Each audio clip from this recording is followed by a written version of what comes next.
I let him out. He's not the man he used to be. He's a whole new breed.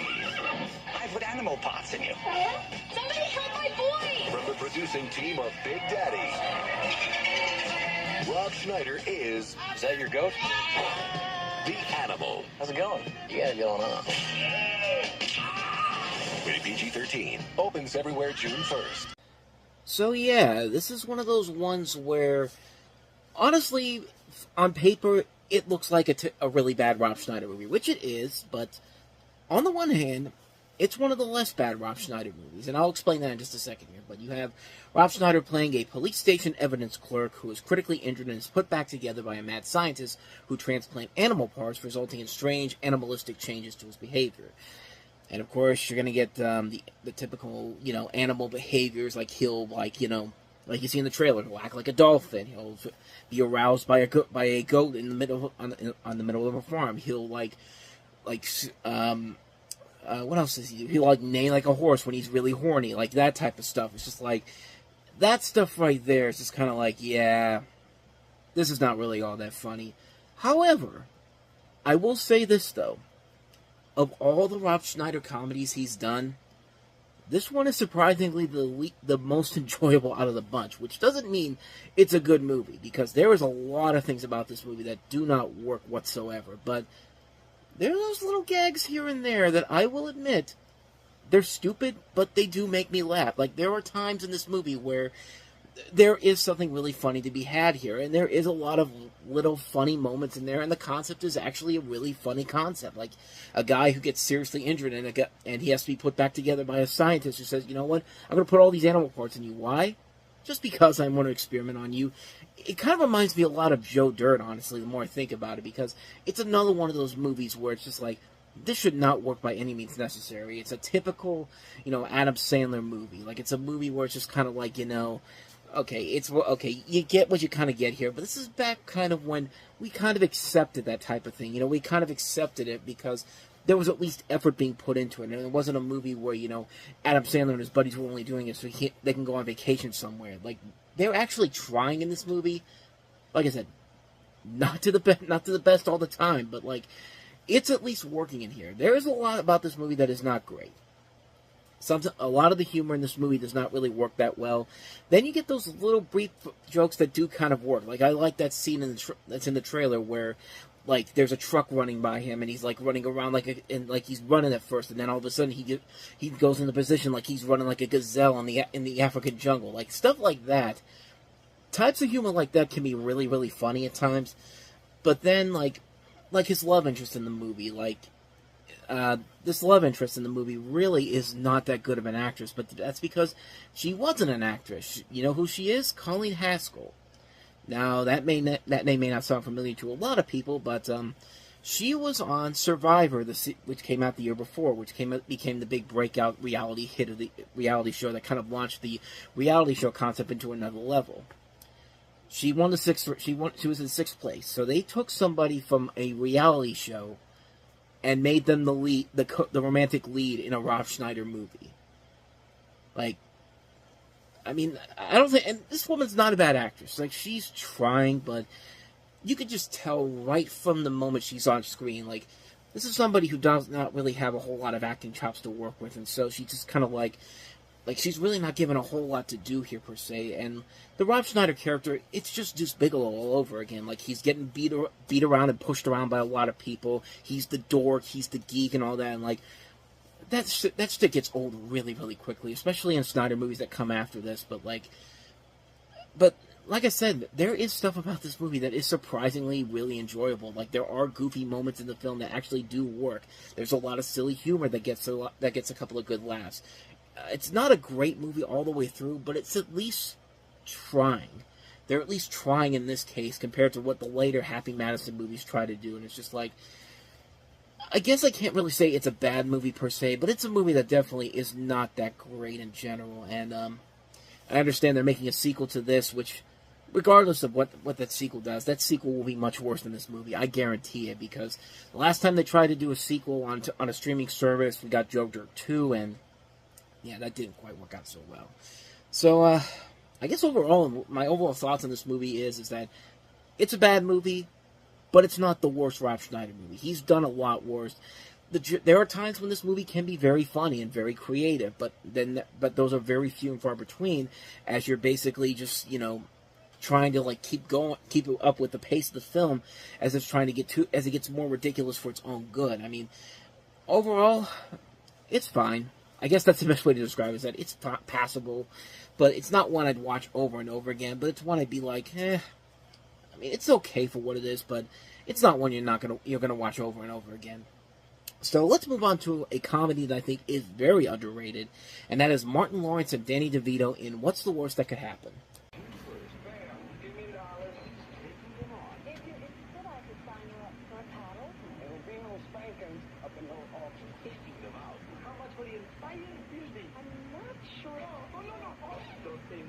That's how we lost the last translator. And bringing them down. Power to the people. And I have a very big promo. Martin Lawrence, Danny DeVito. What's the worst that could happen? Rated PG-13. Starts Friday, June 1st at theaters everywhere. So What's the Worst That Could Happen is actually based off of a book by Donald E. Westlake, who's actually had a ton of his books turned into movies. Actually, let me show you the list right here, because I'm looking at here, and it's like a bunch of different, very unique ones here. You have Point Blank with Lee Marvin. You have stuff like Why Me, which had Christopher Lambert, Christopher Lloyd, and J.T. Walsh. But more recently, he had written Payback, the movie with Mel Gibson in it, which was actually the second movie based off The Hunter. And later on, his book would be based off, Flashfire would be the inspiration for the movie Parker with Jason Statham. So him having a hand in this movie sounds really, his book being the centerpiece of this is really, really interesting. You have Martin Lawrence, who's a skilled thief, and Danny DeVito, who's a wealthy businessman who faced financial trouble. Basically, Martin Lawrence robs his house, and Danny DeVito, like, when the cops arrest him, he says that, hey, that guy's got my ring, and even though that's Martin Lawrence's girlfriend's ring, and so it creates a battle between him and Danny DeVito's character. They go after each other, and the chaos and hilarity ensues. And really, this was I feel like this was unfairly criticized when it came out, because honestly, the more I saw this movie again, the more times I saw this movie in the year since its release, I gotta say, man, this movie is really, really, really funny. Mostly because of Danny DeVito and his commitment to this. Like, him and Martin Lawrence just have this really good back and forth with the situation here that just really leads to a ton of great, hilarious moments. Like, there's a great moment where, you know, Danny DeVito is in the middle of the Senate hearing, and Martin Lawrence calls him during the middle on there, telling him about, is like trying to insulting him, and the senators think he's making fun of them in particular, and it leads to some really, really great moments in between the two of them while they're watching this take place, and it's just like, it's really funny stuff. Danny DeVito is really, really good in this movie, but then again, that's Danny DeVito. Danny DeVito can usually make a movie like this work. Like, even a bad movie, he'll usually be the best thing about it, and he really is great in this movie. I like Martin Lawrence's character a lot in this, too. John Leguizamo has a good supporting role in this. Good cast overall in here. Glenn Headley, Carmen Ejogo plays Martin Lawrence's girlfriend in this. The late Bernie Mac, Larry Miller, Nora Dunn, Bill Fichtner, Richard Schiff, Anna Gasteyer, Lenny Clark. Just a really good cast in this movie in general. And there is a lot of really funny, over-the-top moments in this movie that just really is well done. And it works very well. I think it's a very, very solid film. Like, it's not a classic movie by any means necessary, but it's one that I think got unfairly criticized in a number of different ways. I like this whole movie a lot. I think it's really well done. I think it's really hilarious stuff. The casting in here works. The comedy is very well done. It's a really good movie. I really like it a lot. I may be on the only one that says that, but I actually thought this movie was actually really, really fun. Definitely check it out. What's the worst that could happen? Hey, what's the worst that could happen? If you don't like it, you say you saw a bad movie and you say I'm wrong, but who knows? Maybe you actually get something in return from it. I'm just saying. Crackers in the world can do this in 60 minutes. I need someone who can do it in 60 seconds. Go! Critics are saying, Swordfish, the French Connection meets the Matrix. Prepare to be blown to the back of the theater. A high-impact, high-energy, high-tech thriller that takes no prisoners. If it were any hotter, you'd burst into flames. The password is electrifying. Oh, yeah. Swordfish, rated R. Starts this Friday. So the story of Swordfish is that you have this ex-con and computer hacker played by Hugh Jackman who's targeted for recruitment into a bank robber conspiracy because of his formidable hacking skills. The guy behind it is John Travolta, and then you have him working with not just Hugh Jackman, Halle Berry and Don Cheadle. You also have Vinnie Jones, Sam Shepard in here as well. And, for John Travolta, at least it was a nice little career bounce for him after Battlefield Earth the year before. This was actually directed by somebody who also directed a movie in the 2000 summer season, Gone in 60 Seconds, Dominic Sena, who also gave us California. But, let's be honest here, people. If you know this movie as much as I do, there was only one real reason to watch this movie, and that was mostly because of, Halle Berry, and the fact that, A, she gets naked in this, and B, she's wearing skinny lingerie. That's pretty much all I remember about this movie. I think that's pretty much what anybody remembers from this movie, because every time you think Swordfish, and you talk to somebody who remembers when this movie came out, they all said the same thing. It's just like, Halle Berry knew, and it's literally, I'm reading the thing here on Wikipedia, and they literally tell you exactly what I just told you. So, Swordfish received early press coverage because word leaked out that Halle Berry was doing her first topless scene. She was paid an extra $500,000 on top of her $2 million fee, which, $2 million seems pretty low for her back then, but then again, this was just before she won her Oscar for Monsters Ball, but, I don't know, that still seems really low, but I digress. But, critics said the scene looked forced, and let's be honest, it was. I'm not even going to sugarcoat it. It really was. If you saw the movie, you definitely could tell that they just forced it on you. I mean, she's literally reading something, and then she takes the thing down. It's just like, oh, there's her boobs. It's just like it doesn't even try to be convenient to be smart about that or slick whatsoever. It's just like, here they are, and that's pretty much it. Like I said, critics said the scene looked forced just to garner press. Halle Berry News literally jumped to the top of search engine results. And Berry said she did the topless scene knowing it was gratuitous to overcome the fear of appearing nude on screen, which, like I said, man, it eventually worked out in her favor in the end of the year because she later got the Oscar for Monsters Ball. Her career pretty much took off pretty much at this point, and I mean, more power to her, man. But still, I still feel like that $2 million fee seems like a really low amount for her back then. But I don't know, other than that, though, the movie itself really is not that great. It's got some style to it. I mean, it does try to do something a little bit unique and different, kind of like a mix between Gone in 60 Seconds and The Matrix, but it never really reaches that level to something where it could be like a so bad it's good type of movie. And if you really want to see those nude scenes with Barry, you can just go online and just find them easily. There's no reason to look for this movie anywhere, because there's nothing in the film that really makes it special except for that particular moment. Like, the plot doesn't make a whole lot of sense.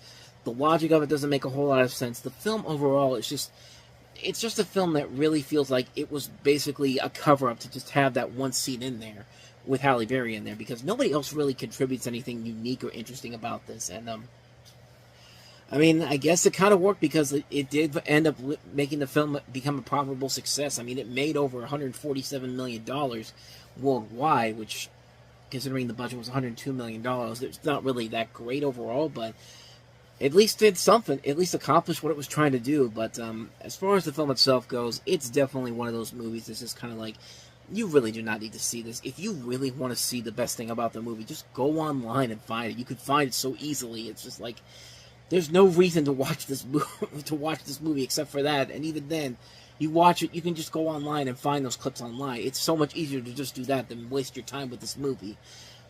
Speaking of movies that you'd probably be better off watching better movies with instead of wasting your time with it, here's Ivan Reitman trying to recreate Ghostbusters with Evolution. They're coming. Awesome! To wipe that silly smile off your planet. Big ones. Any ideas? Little ones. Snag one. Snag one? Yeah, snag one and put him in the bucket. I seen this movie. The black dude dies first. You snag it. Nasty ones. Woo! Get this thing out of It's gonna be here! okay, Harry. We might have to amputate. Whoa, stop! Don't take it away! Sitting for scotch. Dang it, take the leg! Is there some sort of alien attack happening here? This kind of thing the government usually gets involved in. Shouldn't we tell them? Absolutely not. I know those people. Dave Duchovny, Orlando Jones, Sean William Scott, and Julianne Moore. was so hot. From Ivan Reitman, the director of Ghostbusters, Evolution. What in the unholy crimson heck is that? That's like a big loogie. Rated PG-13. Starts Friday, June 8th, everywhere. I mean, let's just be honest. This was the original remake of Ghostbusters before we got the 2016 remake. And you know what? That 2016 remake does a lot better than this movie does because, man, this thing doesn't even hide the fact that it's trying to be the new Ghostbusters for the 21st century. Basically, you have a story where you have a college professor, played by David Duchovny, and a geologist, played by Orlando Jones, who investigate a meteor crash in Arizona to discover the meteor is harboring extraterrestrial life, which is evolving very quickly into large, diverse, and outlandish creatures. Sean William Scott and Julianne Moore also join in on this, as well as Dan Aykroyd, and also Ethan Suplee, My Name is Earl. So, yeah, this is another movie that also reminds you of another popular film around that time, and that is, of course, Men in Black. And this was also kind of a time when Ivan Reitman was in the midst of a directorial drought. I mean, the man that once gave us comedy classics like, Stripes, Ghostbusters, Twins, Kindergarten Cop, Dave, was kind of in the middle of giving us not very good films. Junior, Father's Day, even something like My Super Ex-Girlfriend, which I defended before on this show, but I'll even admit it's not his best material. But I guess it's really not as bad as some of his works that he was making around this time period. This movie really was that one that Reitman was desperate to try to get another franchise out of the studio for DreamWorks. They were betting everything on this to make this the next big franchise. They literally had a cartoon series ready to go, thinking that this was going to be the blockbuster hit that they're expecting this to be. They didn't even wait for the movie to be successful before they greenlit the series. I mean, at least with Godzilla at least is a name brand. Like, even if the 98 movie bombed at the box office, which it did, Godzilla is still a name brand, and you can still market it off of that. There was no way you're going to market something off of Evolution. Like, they greenlit that before they even saw the movie. That's how confident they were that this was going to sell. And what a shocker, it didn't. The movie bombed hard at the box office, only making $38 million in America alone on an $80 million budget. And you can make the argument that the money made back internationally was more than enough to carry over the budget overall, which, yeah, I guess you could say that. But for a potential new franchise, that's still pretty bad. But, and DreamWorks didn't really need that because they just had Shrek come out a few weeks prior, which went on to become the big hit of the summer. So they could basically just sweep the failure of Evolution under the rug. But, as far as the movie itself goes, it's pretty bad. I mean, yeah, I'm going to bring up Ghostbusters a lot because it does take a lot from Ghostbusters. It's the ultimate form of a Ghostbusters ripoff. First off, let's copy the same chemistry from Ghostbusters with the four leads here, but they just don't have it. David Duchovny and Orlando Jones, you could buy these two would be friends, but you throw in Sean William Scott, who is basically just Stifler from American Pie in this, and to be that character that the teen can relate to.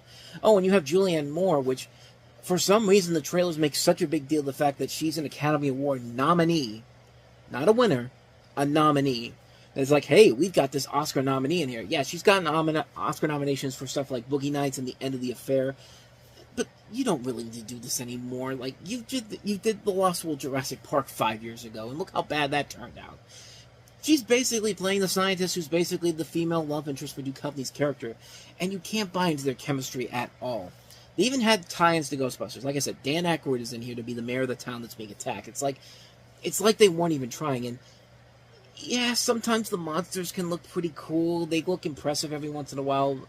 But like I said before, great visuals don't make a great movie. It basically shows that they clearly did not give a crap and wanted to showcase how impressive the visuals are. You don't even know what to do because, yeah, you've got your aliens, but there's also dragon aliens. There's also blue monkey aliens that just like, what's the point? Like, really, what's the point of all this? It's just like, and they go for and the comedy in here really is bad. I mean, it's really bad. They go for, like, cheap, gross-out humor for no reason whatsoever, just to kill down to the thing that kills the aliens. Like, the only thing that could kill the aliens is Head and Shoulders, which, yeah, it turns out Duchovny's character believes that selenium might be poisonous to the aliens since they're nitrogen-based.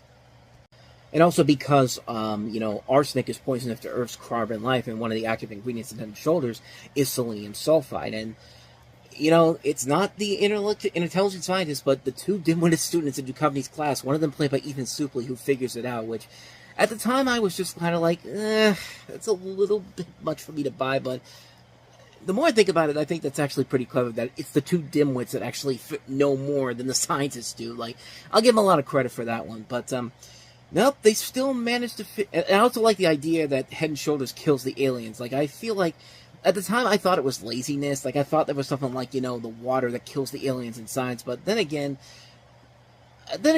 it's a clever idea, but it's mostly just product placement, and it's not really good product placement. I was willing to give them credit for that, but no.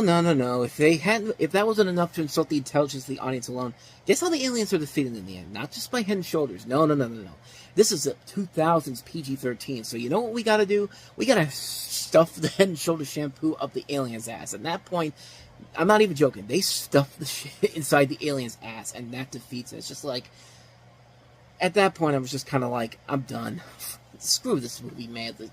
Like, at that point, like, I was willing to buy the idea of Head and Shoulders the more I thought about it as the thing that kills the aliens, because I think that's a clever idea, but just going for the most ridiculous body humor jokes, like, gross out jokes like that, it's just like, no, like, that's crossing the line for me. Like, this is not only bad as it not only fails as a Ghostbusters ripoff, it fails as a straight-up comedy, period. It's a movie that fails as a movie, fails on all levels. Nothing about it is redeemable whatsoever. It tries way too hard to create a franchise, but there's no chemistry between any of the leads. Excuse me. And there's no chemistry between me getting that out of my mouth. But, anyway, where was I? Oh, yeah. There's no interesting story involved. I mean, there's no good twists and turns. There's absolutely nothing of value for this that's worthy of watching. I mean, this is the real terrible Ghostbusters remake. Like, Ghostbusters 2016 is like Citizen Kane compared to this movie. I mean, this is a bad, bad film that just does not hold up by any means necessary. And you can see the good ideas. There is some potential there, but no, they just wanted to create the next Ghostbusters, and it just failed miserably. So, yeah. Not much more to say about that one. Actually, before we move on to the next movie, I found some more research down here about Evolution. Turns out this movie was originally intended to be a straight-up horror movie. It was originally written by a guy named Don Jacoby, and the plan was that this was in development all the way back in 1998, and he envisioned this as a serious science fiction horror thriller described as humorless and violent. The Thing meets the Andromeda Strain, envisioning John Carpenter to direct the film. And Ivan Reitman basically said he likes the script, but he wanted to do it as a comedy, as a modern-day successor to Ghostbusters that he always planned to make. And that's literally how this movie became this Evolution. It started off as a horror movie, a straight-up horror film, and then it became a comedy, and not a really good comedy. So, I think that pretty much explains everything that you need to know about how bad this movie was. Basically, the whole idea of this, from this wacky comedy starting off as a straight-up horror film. Yeah, I don't think I need to say too much more about that one. So let's just go ahead and move on to our last movie here, and it's probably the most well-known film that came out this weekend, and one that has the lasting legacy to it, and that is, of course, Disney's Atlantis: The Lost Empire.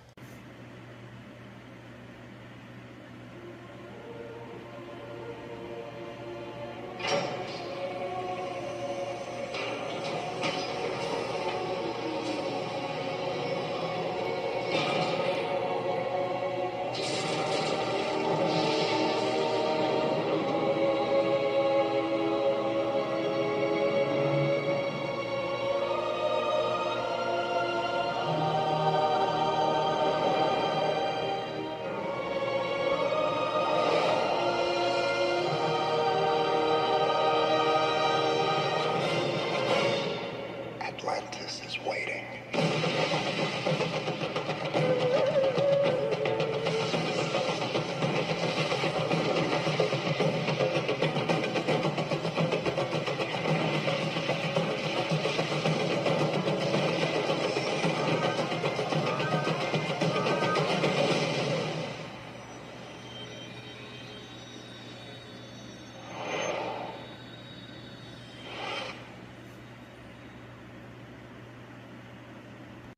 So Atlantis: The Lost Empire is the first science fiction film in Disney's animated classics canon, and basically you tell the story of a young man voiced by Michael J. Fox who gains possession of a sacred book, which he believes will guide him and the crew to the lost city of Atlantis. The crew including such voice actors as James Garner, Leonard Nimoy. The cast in general includes Cree Summer, Don Novello, Phil Morris, Claudia Christian, Jacqueline Oberdors, Jim Varney in his last film before he died. This is a film that was very, very interesting because at this time the animated movie success factor was going more into the line of CG animated films rather than the 2D animated movies that began, of course, with what Disney did with The Little Mermaid 12 years prior. Atlantis tried to blend the two factors into one. You have 2D animation mixed in with CG, more so to keep up with competing studios. And with that, the movie does look impressive. And you can tell, the shots in this movie look very good. The city of Atlantis looks pretty cool.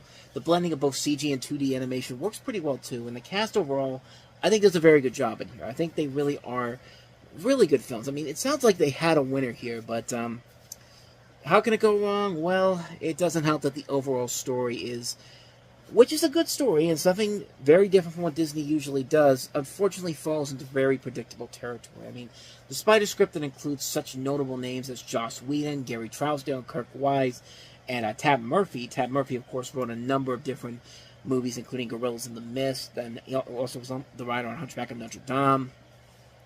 It's unfortunate that the script really does fall into very predictable territory. It turns out the main bad guys, guess what they're doing this for? The money.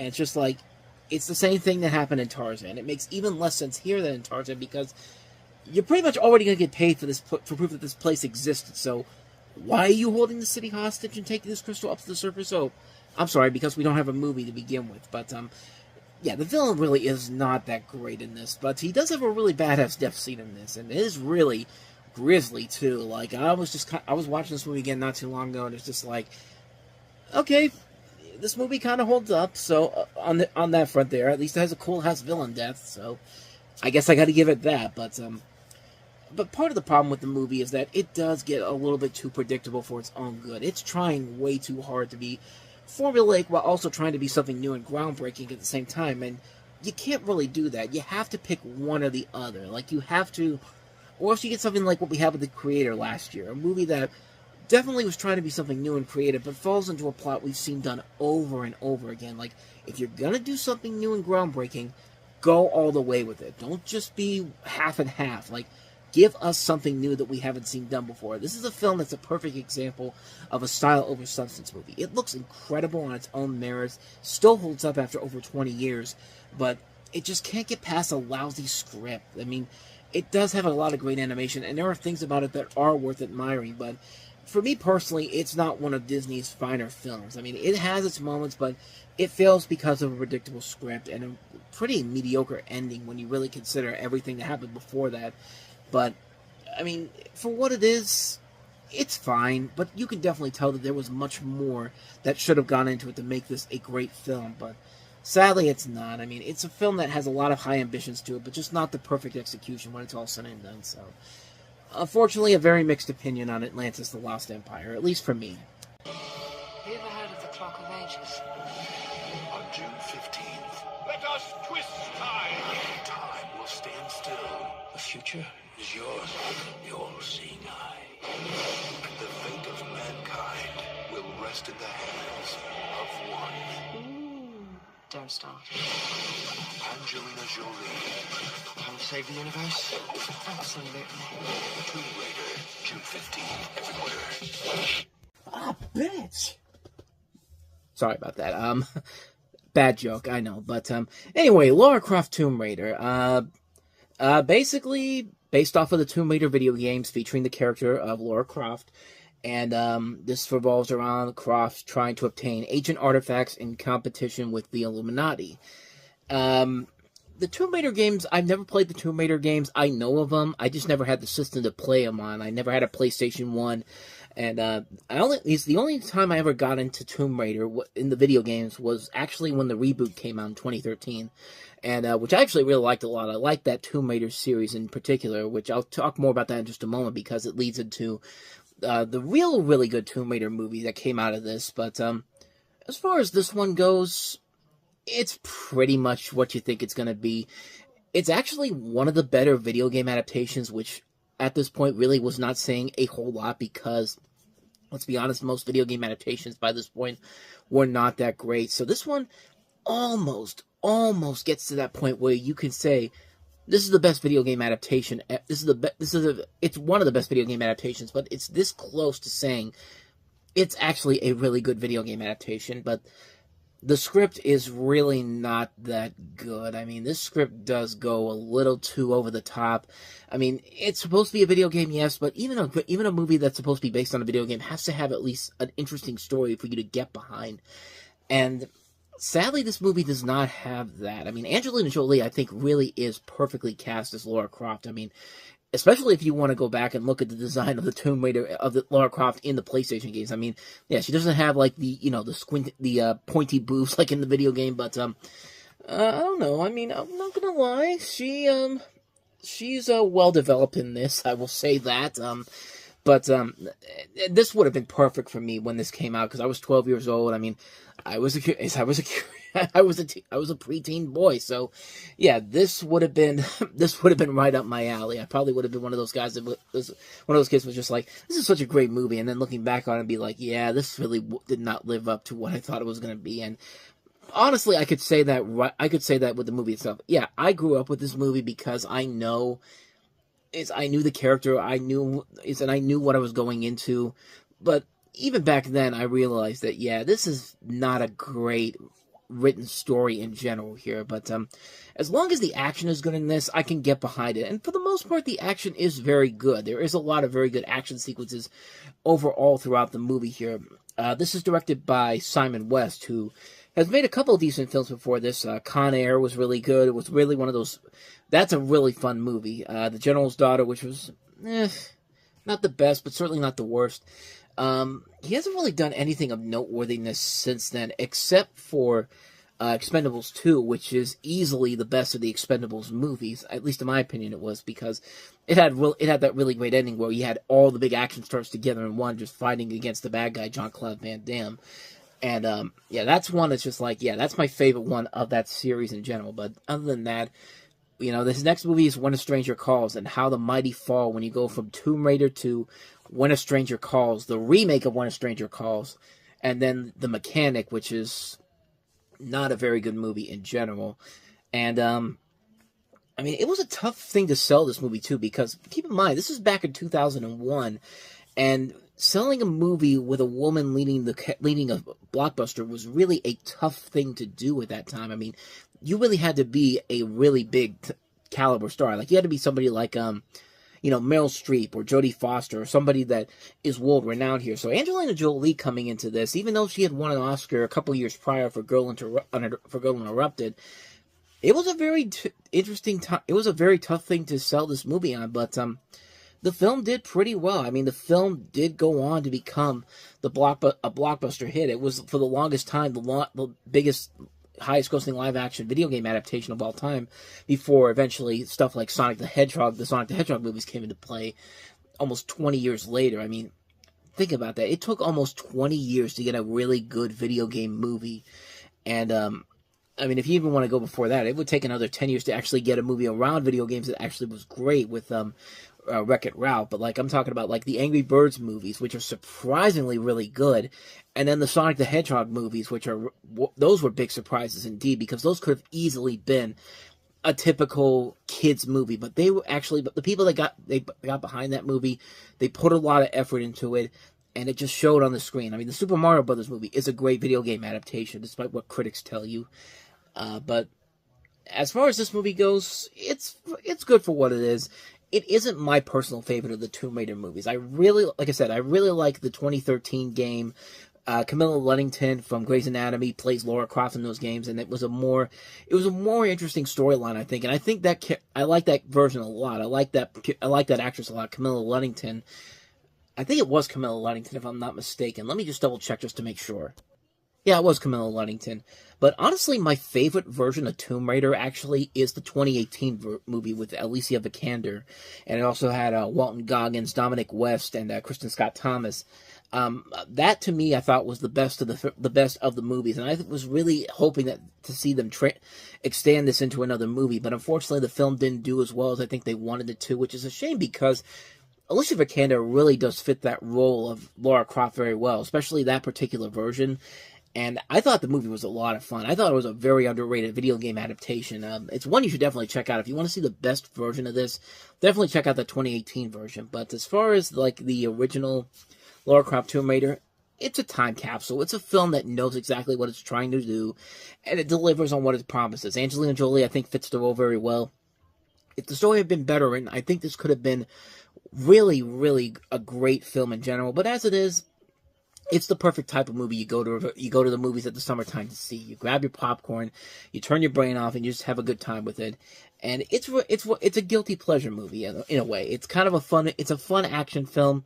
Not the best written story-wise, but it's fun regardless. So that's my thoughts on Lara Croft Tomb Raider. Let's go ahead and take a look at our last movie that we have here, and that is Sexy Beast. What are you saying? I'm just going to have to turn this opportunity down.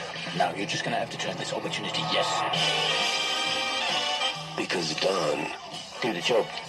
No, Doc. Yes. No, doesn't. I can't. You can. I can't. You can. Do it. And I said no. No.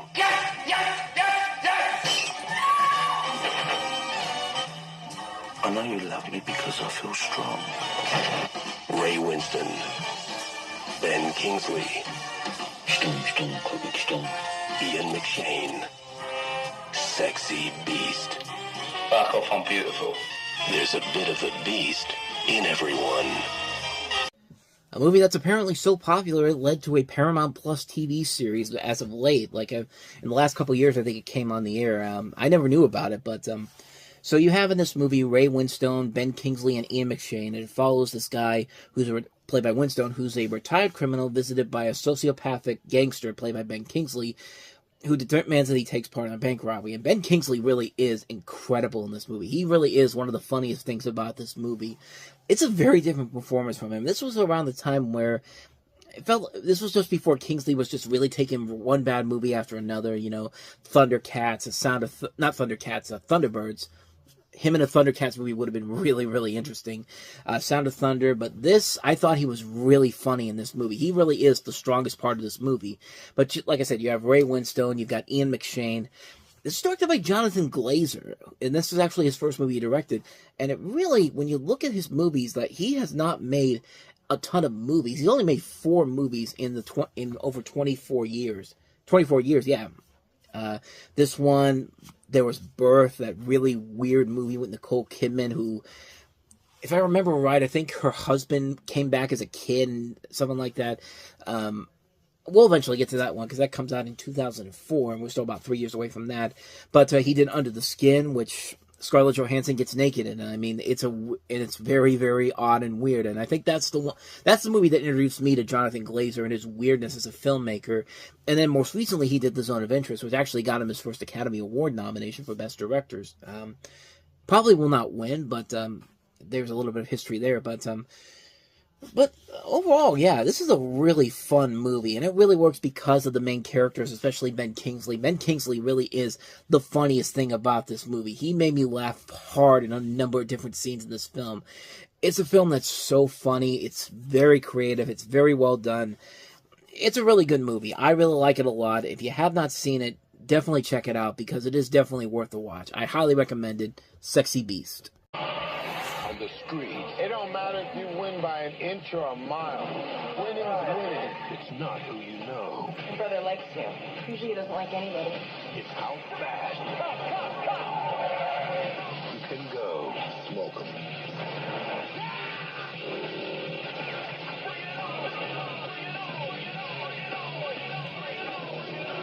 The Fast and the Furious. Rated PG-13. At theaters Friday. So this is where it all began. All those crazy over-the-top action sequences, talking about, family all the time. It all started with this one movie that was literally about illegal street racing. You have an LAPD officer, played by Paul Walker, who goes undercover in the street racing world to investigate a group of unknown hijackers, believed to be led by Dominic Toretto, played by Vin Diesel. Now, does that sound like any other movie that came out 10 years prior, kind of helped launch the career of Keanu Reeves as a serious action star? Also had Patrick Swayze in it. I'm, of course, talking about Point Break. I thought I had a joke there, but I couldn't think of another movie that they were both in. So, this is basically just a 2000s version of Point Break. But it's a fun 2000s version of Point Break. I mean, this is a movie that is heavily focused on the action sequences, the car chases, the sexy imagery. I mean, like I said, early 2000s action. I mean, this is just, it's right up there with some with cheesy fun movies, kind of like with Lara Croft Tomb Raider, what we talked about on the last episode. It's better than that, but it's not a great movie. It's definitely a film that is heavily flawed in a number of areas, from the story department to the characters to some of the storylines in general. Just the writing overall is not great, but when it shows off the action, man, the action for this is pretty impressive for the time. And Vin Diesel and Paul Walker definitely do show that they do have a good chemistry together. It does work when it needs to work. But like I said, it's pretty much just a ripoff of Point Break. And it's hard to believe that the series that we know this series to be at today began with such a simple concept like this. Just think about that. Think about where we've gone in the 20-plus years since the original Fast and Furious movie has come out. And, just what a world, man. What a world. But, yeah, really, there's not much more I can say about this one. The Fast and the Furious, does a pretty good job of handling what it's supposed to give the people at the time. A movie about illegal street racing, a 2000s version of Point Break, some good characters overall, Paul Walker, Vin Diesel. Michelle Rodriguez and Jordana Brewster probably aren't written as well as they later be in the series in the films to come. Even then, it's not really all that much, but certainly they are a lot better than what they are in this movie. And yeah, not much more to say about this one, honestly. Fast and the Furious, the first one, it's the one that started it all, and it's the one that kind of set the tone for what was to come. And even then, the tone will be set way more down the road as the films get more ridiculous and more stupider, and even where they're at right now, less fun. But yeah. So that is the Fast and the Furious, the original. So let's go ahead and wrap this up and take a look at the second big new release that came out this weekend, and that is Eddie Murphy returning as Dr. John Dolittle in Dr. Dolittle 2. Yeah, who's there? Hey, it's me. I forgot my key. Open up. Well, then I guess you'll have to beg, huh? Come on, beg. I know you better open up the door before I just open the door, Lucky. He was born with an incredible gift. Anytime, ladies, anytime. Thank you. To understand animals. You just don't come up here on my balcony. Make an appointment. Bring me a bone. And a large order of flies. Supersized. But not everyone. Sharice, open this door. Try herself. I'm not calling on the cell phone while she's in her bedroom. Understands him. It's embarrassing, Sharice. Dad, you are the last person who should be talking about anything being embarrassing. Well, what's that supposed to mean? Now, Shall we put our cards on the table? By Friday, there won't be a tree standing. with a forest under attack, We can't fight humans on our own. Sure, I got rabies. I can bite somebody, but I can only do so much. What are you guys, some kind of mafia or something? I'm just a simple fisherman who's blessed with many friends. a family out of control, I hate this place. So young, so angry. Damn that rap music. and the animal kingdom You guys have enormous untapped power. None of them have any milk. Strike! Strike! Strike! Strike! getting wilder. Hello, Clarice. Animals can't organize. We can do it. We have 2 bogeys. All units commence bombing. 20th Century Fox presents You're an endangered species. Hey, is that a threat, buddy? Eddie Murphy, How about putting a little sugar on Dr. D's lips, smooth. in a comedy, Concrete broke my fall. about answering the call of the wild. Wait, 1 second. You got to do that. Sit down on the toilet. Dr. Dolittle 2. Oh my. Woo. You sure you just had ice cream?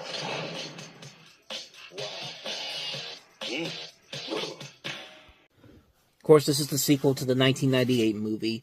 It's definitely more kid-friendly than the other movie is. You basically have Eddie Murphy once again as Dr. Dolittle as he tries to help the animals protect their forest from unscrupulous human developers. One of them played by Jeffrey Jones, the other played by Kevin Pollak. He decides to populate the forest with a species of animals that the law protects, and that is a bear, and it would enlist the help of another bear, of a female bear voiced by Lisa Kudrow, who is a lone Pacific Western bear living in the condemned forest, and to provide her with a mate, Doolittle turns to Archie, played by Steve Zahn, who is a wisecracking circus performing bear. In addition to everybody from the first movie, Kristen Wilson, Raven Simone, Kyla Pratt, you also have a massive voice cast in this again. Norm Macdonald's back, Steve Zahn, Lisa Kudrow, Mike Epps, Michael Rappaport, Isaac Hayes, Andy Dick, John Witherspoon, Cedric the Entertainer, Jamie Kennedy, David Cross, Bob Odenkirk, House Sparks. Even Kevin Pollak himself has a role in this as an alligator.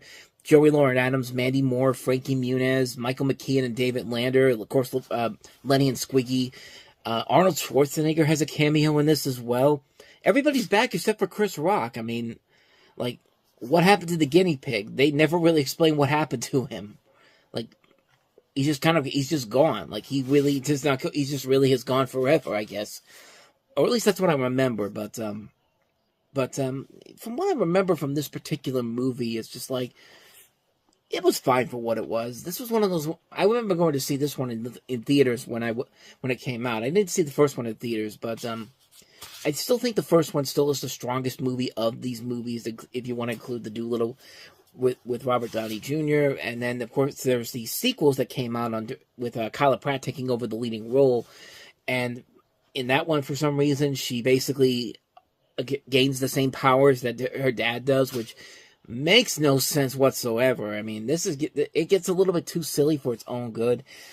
And in this one, it's kind of that. It gets a little too silly for its own good. It's focusing more on the gross-out jokes, which apparently gets you a PG rating instead of a PG-13, which I don't understand why they had to drop the rating down for this, which, I mean, the first one was PG-13 and was a big success because it appealed to everybody, not just kids, but also adults as well. And then this one's just kind of we're just going specifically for the kids. I mean, screw the adults in this situation. We're going to make this uncomfortable for you. And, that scene in the trailer, the scene at the end of the trailer kind of sets the tone for what's to come here with this movie. And it's just it's not bad per se. It's not grown worthy is what I want to say here, but it's definitely noticeable. It's definitely more of a focus of that, too much toilet humor going on here. Eddie Murphy, I think, doesn't really give a whole lot into this. If you felt like with this particular movie, he was just cashing a paycheck, at least with The Nutty Professor 2, which was definitely a step down from the first movie. You could definitely tell that his heart was in that film. This one just feels like he's just cashing a paycheck because the first movie was a success, and clearly this is going to do just that as well. So yeah, not a bad movie per se, but definitely a movie that is bottom line, it's just a typical comedy sequel. It's just a movie that's definitely a step down from the previous film. Doesn't have that same jolt or energy as the first film does, and it really does hurt in the long run. So that's all I gotta say about that one. That's Dr. Dolittle 2. His name is David. In a distant future, in an age of intelligent machines, he is the first robotic child programmed to love. His is a tale of a journey to find his place among humans and machines. You're a machine. I'm a boy.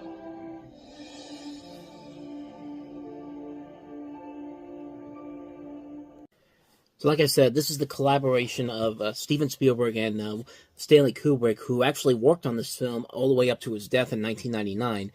And when he basically started working on this movie all the way back in the 1970s, and he hired all these different writers, it never really came together until the 1990s. And, he felt that the CGI was not advanced enough to create this character.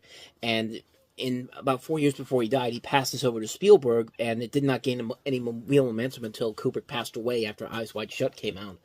Before Eyes Wide Shut came out, I'm sorry, But yeah, this is a film that is Spielberg's, but it's also a lot of Kubrick's work as well. You have a story that's based off of a short story, Super Toys Last All Summer Long by Brian Aldiss, which is a 1969 storyline, where you have a futuristic society where you have Haley Joel Osment from The Sixth Sense as David, a childlike android uniquely programmed with the ability to love. And as the movie goes on, you kind of get a sense of a little bit of Pinocchio, and it's really showing in the last half of the movie. We'll get to that later on, but you know, on a technical level, it's an incredible looking film. The visual aspects of this movie are well done. The music overall is very good. John Williams, once again, doing what he does best. But, yeah, this is one of those movies where it's style over substance. I mean, this is a film that really looks great, has a lot of things going for it, except the story. I mean, it's a been there, done that storyline. We've seen the story done way too many times. It's a film that's not that clever. It's not that unique. It's not that inventive in terms on the story level, but everything else about it really does stand out. The visuals are great. Like I said, the atmosphere just looks really impressive. And then, like, maybe the movie could have gotten away with it, honestly, but like I've always said before, visuals don't always make the movie. You need to have a good story to keep you invested in what's going on. And the performances in here, I think, are fine, but you could definitely tell that there needed to be much more to it. It says a lot when the best character of the movie is a teddy bear, voiced by Jack Angel, and this teddy bear really, like, he really is the best thing about the movie. He's there, like, it's CG, but you could tell that he was, in some way, shape, or form, he was there on the set, and it looks legit, and it looks like he's literally there, like it's a character that you can see standing right there, and it's very impressive to look at, considering that this is like 11 years since before we got to Ted, where it's really perfected this, but that bear really is the one thing that stands out the most about this movie in general, but everything else about it is just really, it's really not that great, and then it falls into just, you've got to be kidding me levels with the ending, because if the movie had ended right before, there's a part in the movie where they go to the bottom of the ocean, and, you know, David reportedly keeps asking the statue to turn him into a real boy until his power source ends up. If the movie had ended there, I think a lot of us could have really accepted it for what they were. But nope, we have to go to 2,000 years later and find out that, yes, the Blue Fairy is real and voiced by Meryl Streep, and you know what she does? You know what? He wants to grant her the wish of spending the last day of his mother's life, and, like, it gets so cheesy, so corny, and it's amazing to think that Stanley Kubrick himself wrote that. Like, everyone thought that it was all Spielberg that did that, but no, that was in Kubrick's original treatment of the movie. So Spielberg basically had to do exactly what Kubrick had in there, and I don't think either one of those guys could really make this work for what it is. And really, it just takes a lot of what was working about the film and just kind of like drops it down considerably, because the Blue Fairy is not creative at all. I mean, it's literally the Blue Fairy from Pinocchio. Like, it's literally almost from Disney's Pinocchio. Like, it literally looks like her. I'm surprised Disney didn't have any copyright issues with that, but, like, it's a movie that had so much potential to it. The marketing campaign for this was amazing. It had a great trailer. It had a lot of great things about it. The visuals, the music, but everything else about it is just so bland. It's so generic. And for Steven Spielberg, man, you expect so much more from him with a movie like this. But this is one that I was just kind of like, I was really disappointed when I finally got a chance to see this film. It just really did not work in any way, shape, or form. It's not a great film. It's a big movie that has a lot of good visual aspirations to it, but has a really lackluster story and a really lackluster cast in general. That's much better than this and deserves to have much better in it, but it just didn't work for me. I know some people are going to say that they love it, and it's been reevaluated as one of the great films of this century. But me personally, I didn't like it. I just thought it was a big disappointment story-wise. The story really is what killed it in the end. So that's AI, artificial intelligence. So let's go ahead and move on to our next movie, and that is John Singleton's latest film, Baby Boy. You know what? You just a baby. I love you, girl. From the director of Boys in the Hood. Sandy, baby, running the streets. This summer, change the game.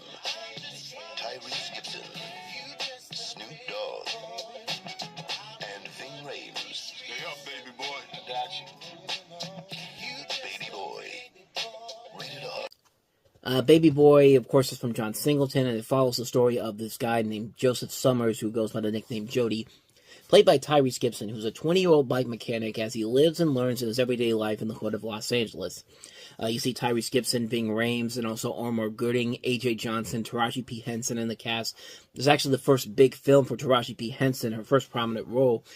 She really sticks out in this movie, man. She really is a memorable character, and it shows the acting weight that she brings to every movie she's in, because she does a very good job of standing acting just as much as everybody else in the movie does. She shows a lot of what we would eventually come to see from her later down the road as a great actress in general. Everything about this movie is really well done. Tyrese Gibson in his first big film debut. I mean, this is a great film for him to show what he can do as an actor. The chemistry between the two of them works very well. It does get a little bit too preachy and a little bit too melodramatic at times, but never to the point where it becomes tiring or it becomes something that is just kind of like, okay, let's move along here. And that's just what John Singleton usually brings to the table. Like, you could tell that he does put his heart and soul into these movies, and he does put an effort that is very well done. I mean, this is definitely one of his stronger films. I mean, he's had some really good films going for him after Boys in the Hood, like Poetic Justice, Higher Learning. Rosewood wasn't that great of a movie in general, but Shaft I thought was really good. And, you know, this is a really good movie. It's probably his best film since Boys in the Hood, and he's made a lot of good movies since, like I said, since this movie and before this movie. But, you know, this is a really entertaining film. It's a really good storyline. Like I said, it does get a little bit too preachy and a little bit too melodramatic at times, but it does work enough to say I would recommend it. I think it is a very well-made film. Definitely worth a watch. Definitely check out Baby Boy. So, let's move on to our next movie, and that is Kirsten Dunst in Crazy Beautiful. Look at him. You find the right person, all of a sudden, anything's possible. Everybody is in on something else. You gotta find out who and what it is. I want to be good for you. Kirsten Dunst, Jay Hernandez. Who's that? That's my dad. Crazy Beautiful, rated PG-13, starts Friday, June 29th. So you also have Jay Hernandez, who stars as this poor but athletically gifted Latino teenager who endures a 2-hour bus ride every day from East LA to attend the posh, wealthy Pacific Palisades High School in Los Angeles on a football scholarship. He's a straight-A student, and he's focused and driven, but his future is cast in doubt when he becomes the flirtation target of spoiled, self-destructive bad girl Nicole Oakley, played by Kirsten Dunst, who's the daughter of a prominent congressman, played by Bruce Davidson. When his friends, family, and even Nicole's own father opposes the romance for his sake, he chooses to ignore their advice and stubbornly pursues his relationship with Nicole, whose feelings grow from simple physical attraction to something much deeper. And, you know, this whole movie basically could have been something really, really interesting, except studio interference. That's literally what caused this movie to fall apart, because quite literally, Disney basically said that they had to make significant edits to this movie to the final cut. It was supposed to be an R-rated film, but they wanted a commercial PG-13 rating, so he had to cut out 35 different obscenities, including sex scenes, drinking, using drugs, and the director even said, we were trying to make a cautionary tale, and we can't show the behavior we were trying to caution people away from. And he makes a good point. You can't really do that with a PG-13 movie. Like, what are you trying to go for here? Are you trying to tell a story here, or do you want to just make a movie because you got the hot young stars here? And it's clear they wanted to make a movie specifically because they got the hot young stars in here. They don't really want to tell a good story whatsoever, and it's just not a good film whatsoever, despite the fact that Kirsten Dunst is really giving it her all in this, and it shows what she would eventually become later down the road. Jay Hernandez, I think, is very good in here as well, so is Bruce Davidson, Taryn Manning, but the fact that Disney basically wanted to make a safe and marketable movie about a film that's supposed to be a cautionary tale is just... It just didn't work. It just was not a good movie. It was a movie that had potential, had some good actors in it, but it just doesn't go to that level that it should be to make a really successful movie in general. And, of course, Disney had to screw it up by coming in there, doing studio interference, and completely ruining what could have been a really entertaining film in terms of what it was trying to accomplish. And it just doesn't work in that way, shape, or form. You don't really give a crap about these characters in general, but it just didn't work. It's a misfire on so many levels, and it's a shame because the potential is there just the bad execution in general and studio interference. I mean, they literally ruined this movie. They did. So, on to our last movie that we have here, and that is... I'm going to remember it. I don't want to click it to remember. Pootie Tang. That's what it is. How can you forget Pootie Tang? 29. Meet a superhero like no other. Pootie Tang whipped your butt so bad that you can write it off on your taxes. Paramount Pictures presents, in association with MTV Films and Chris Rock Productions, Lance Cropper, Wanda Sykes, and Chris Rock. Daddy? You damn right I'm your daddy. Pootie Tang, rated PG-13. Starts Friday, June 29th. Sarate.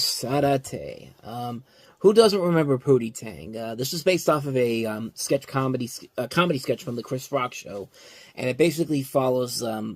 Pootie Tang is basically a satire of the stereotyped action heroes who appeared in old blaxploitation films. The title character's speech, which vaguely remembers Pigeon, is mostly unintelligible to the audience, but the other characters in the movie have no problem understanding him whatsoever. And you have Lance Crowther, Wanda Sykes is also in this, Chris Rock.